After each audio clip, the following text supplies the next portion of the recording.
eu quero trazer um vídeo aqui novo, né, diferente. Eu vou ensinar pra vocês hoje como gravar a tela do seu celular, né, ou tablet, Android, tanto faz, né.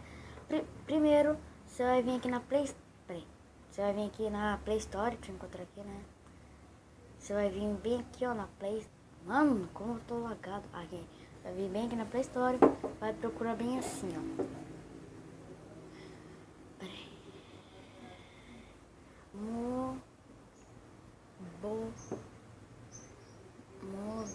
Mobizen.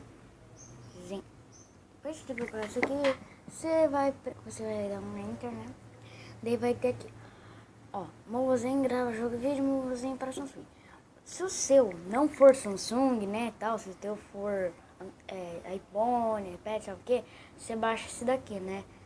Mas se o seu for da Samsung, você baixa esse daqui, né? Então, depois de você baixar dele, você vai abrir. Daí você vai clicar aqui, tela de registro, grava a tela do celular, né? Depois de ter clicado, vai aparecer esse pequeno íconezinho aqui, né?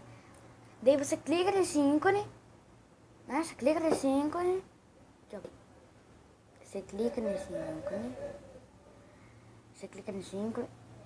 mano do céu. Tá, você clica naquele aquele negocinho aqui, né? Daí sabe o que vai aparecer?